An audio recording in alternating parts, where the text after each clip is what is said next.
Hello everyone, welcome back to Imran English Grammar, and I'm Imran Phonetics your English instructor. Especially I run Imran English Grammar written and spoken courses, as well as I run Imran English SSC Academic English course, ACC Academic English course, Job Preparation English Academic course, and others English Academic courses. So আজকের এই লিসনে আমি just গুরুত্বপূর্ণ একটা topics নিয়ে আলোচনা করব, সেটা হলো ডিটাচড প্রিপোজিশন। হয়তো তোমরা কেউ কেউ জানো, হয়তো কেউ কেউ জানো না। ডিটাচড প্রিপোজিশন এই বিষয়টা আমি জাস্ট 3 মিনিটের একটা ক্লাসে শেষ করে দিব। তো ডিটাচড প্রিপোজিশনটা কি এই বিষয়টা আমরা জানবো এবং সেই সাথে সাথে এর আমরা প্রয়োগটাও দেখব ইনশাআল্লাহ। সো ডিটাচড প্রিপোজিশন, ডিটাচড মানে হলো বিচ্ছিন্ন। ডিটাচড মানে কি? বিচ্ছিন্ন। তাহলে ডিটাচড প্রিপোজিশন মানে যে প্রিপোজিশনটা একটা বাক্যের মধ্যে বিচ্ছিন্ন অবস্থায় ব্যবহৃত হয়। ডিটাচড প্রিপোজিশন অর্থাৎ বিচ্ছিন্ন পদান্বয়ী অব্যয় বা বিচ্ছিন্ন প্রিপোজিশন, যে প্রিপোজিশনগুলো বিচ্ছিন্নভাবে একটা বাক্যের মধ্যে ব্যবহৃত হয়। ওকে, তো এই বিষয়টা দেখার জন্য আমরা প্রথমে তিনটা এক্সাম্পলকে সিলেক্ট করব। আমরা যদি এখানে তিনটা এক্সাম্পল নেই, যে আমরা যদি প্রথম যে এক্সাম্পলটা নেই সেটা হচ্ছে he has come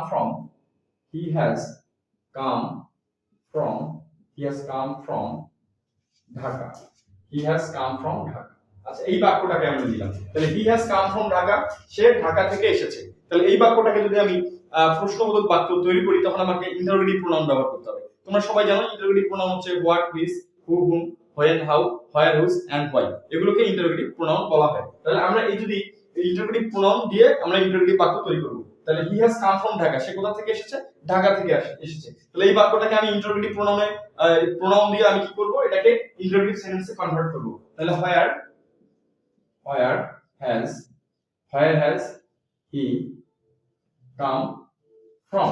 তাহলে where has he come from? তাহলে এখানে দেখো, আমরা যখন ইন্টারোগেটিভ বাক্য তৈরি করলাম, তখন এই যে come যে প্রিপোজিশনটা, come শব্দের ভার্বের পরে যে প্রিপোজিশনটা এখানে ছিল, সেই প্রিপোজিশনটা কিন্তু কি where has he come from, সেই প্রিপোজিশনটা কার আগে বসার কথা ছিল? তাহলে where has he come from, তাহলে এই যে এই প্রিপোজিশনটা কার আগে বসার কথা ছিল? এই যে where রিলেটিভ প্রোনাউন, অর্থাৎ এই ইন্টারোগেটিভ প্রোনাউন where এর পূর্বে বসানোর কথা ছিল। এটা হওয়ার কথা ছিল যে from where he come, মানে কোথা থেকে সে এসেছে। তখন কি করলো, এই প্রিপোজিশনটাকে যদি আমরা ইন্টারোগেটিভ প্রোনাউনের পূর্বে বসাই, তখন এটা গঠনগতভাবে এই সেন্টেন্সটার অর্থ ঠিক থাকে না। তখন কি করা হয়, যে রিলেটিভ প্রোনাউনের বা ইন্টারোগেটিভ প্রোনাউন where এর পূর্বে এই প্রিপোজিশনটা না বসিয়ে আমরা কোথায় বসালাম? আমরা কামের পরে এই প্রিপোজিশনটা বসালাম। তার মানে কি হলো, যে যদি কোনো প্রিপোজিশন রিলেটিভ প্রোনাউনের পূর্বে ইন্টারোগেটিভ প্রোনাউনের পূর্বে বসার কথা থাকলেও বা বসার কথা থাকলেও যদি সেখানে না বসে অন্য বাক্যের অন্য কোথাও বিচ্ছিন্নভাবে বসে, তখন সেটাকে আমরা বলি ডিটাচড প্রিপোজিশন। তাহলে আমরা আরো একটা এক্সাম্পলের মাধ্যমে বিষয়টাকে ক্লিয়ার করে নিই। সো নাম্বার 2 আমরা লিখি দিনাজপুর is famous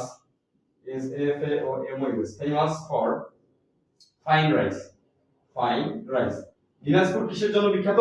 চিকন চালের জন্য বিখ্যাত। Dinajpur is famous for fine rice, তাহলে দিনাজপুর চিকন চালের জন্য বিখ্যাত।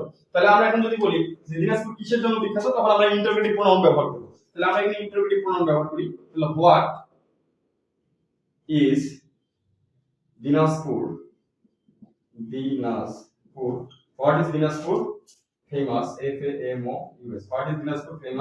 for? তাহলে what is Dinajpur famous for, তাহলে আমরা এখানে লিখি what is Dinajpur famous for, মানে কি দিনাজপুর কিসের জন্য বিখ্যাত। তাহলে এখানে দেখেন, তাহলে what is for what এখানে বসার, তাহলে অর্থ অনুযায়ী আমাদের for প্রিপোজিশনটা what এর পূর্বে বসার কথা ছিল, কিন্তু what এর পূর্বে যদি আমরা for প্রিপোজিশনটা বসাই, তাহলে এই বাক্য গঠনগত দিক থেকে সেটা সঠিক হবে না। তখন কি হলো, এই যে what এই ইন্টারোগেটিভ প্রোনাউনের পূর্বে for প্রিপোজিশনটা না বসে কোথায় বসলো? for প্রিপোজিশনটা বাক্যের শেষে বসে একটা সম্পূর্ণ অর্থ প্রদান করলো। অর্থাৎ যখন কোনো প্রিপোজিশন কোনো ইন্টারোগেটিভ প্রোনাউন বা রিলেটিভ প্রোনাউনের পূর্বে, অর্থাৎ what, which, where এগুলোর পূর্বে বসার কথা থাকলেও তার পূর্বে না বসে বাক্যের অন্য কোথাও বিচ্ছিন্ন অবস্থায় বসে, সেগুলো আমরা সেই প্রিপোজিশনগুলোকে আমরা কি বলবো? সেই প্রিপোজিশনগুলোকে আমরা বলবো ডিটাচড প্রিপোজিশন। তাহলে আমরা যদি সংজ্ঞাটা একটু লিখি, যখন কোনো প্রিপোজিশন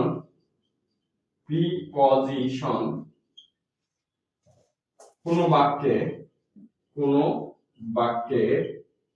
বাক্যে ইন্টারোগেটিভ বা রিলেটিভ প্রোনাউনের পূর্বে না বসে, ইন্টারোগেটিভ বা রিলেটিভ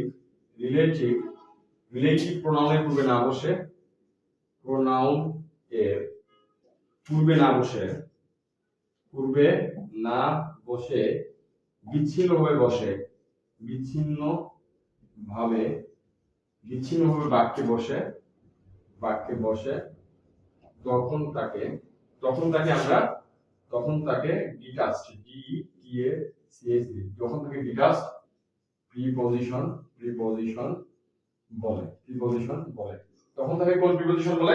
ডিটাচড। অর্থাৎ যখন কোন প্রিপজিশন কোন interrogative pronoun what, which, who, whom, when, how, where, and why এর পূর্বে না বসে, বা relative pronoun what, which, where এগুলোর পূর্বে না বসে বাক্যের অন্য কোথাও বিচ্ছিন্নভাবে বসে, তখন সেগুলোকে ডিটাচড প্রিপজিশন বলা হয় বা বিচ্ছিন্ন প্রিপজিশন বলা হয়। তাহলে আমরা আরো দুটো এক্সাম্পলের মাধ্যমে বিষয়টাকে ক্লিয়ার করে নিই। ওকে, সো আমরা আরো দুটো বিষয়ের ব্যাপারে আরো দুটো এক্সাম্পলের মাধ্যমে বিষয়টাকে ক্লিয়ার করে নিই।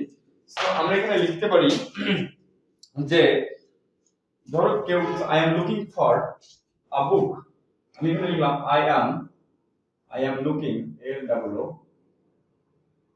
I am looking for a book.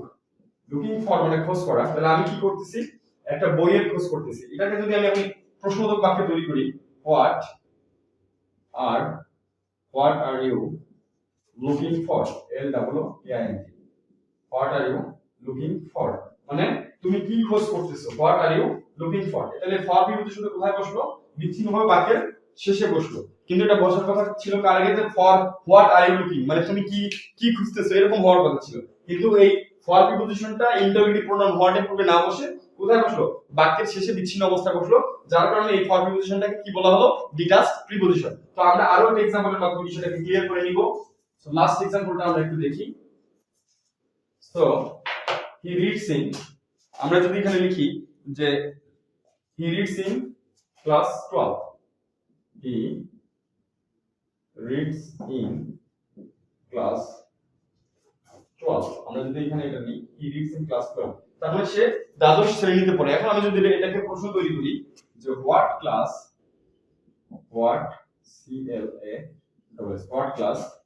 does he read in? What class does he read in? এবার দেখেন এই যে in প্রিপজিশনটা কোথায় বসলো? বিচ্ছিন্নভাবে বাক্যের শেষে বসছে, যদিও in what class does he read এটা বসার কথা ছিল। আমরা যদি in what class does he read দেই তাহলে স্ট্রাকচারাল দিক থেকে বাক্যটা ঠিক হয় না, যার কারণে ইন্টারোগেটিভ প্রোনাউনের পূর্বে এই প্রিপজিশনটা না বসে বাক্যের শেষে বিচ্ছিন্নভাবে বসছে, যার কারণে এটাকে আমরা কি বলবো? ডিটাচড প্রিপজিশন বা বিচ্ছিন্ন প্রিপজিশন আমরা এটাকে বলবো। So thank you so much. Please stay connected with Imran's English Grammar, and please if you are a newcomer to my channel, please subscribe my channel to get more classes. And তোমার যদি কোনো ক্লাসে বিশেষ কোনো দরকার হয়, কোনো topics এর উপরে যদি কোনো ক্লাস দেওয়ার প্রয়োজন মনে করো, তাহলে ডেফিনেটলি আমাকে কমেন্ট বক্সে কমেন্ট করবে এবং ইনশাআল্লাহ আমি সেই টপিকের উপরে ক্লাস আপলোড করে তোমাদের ইচ্ছা পূরণ করব। Thank you so much and I will keep you in touch.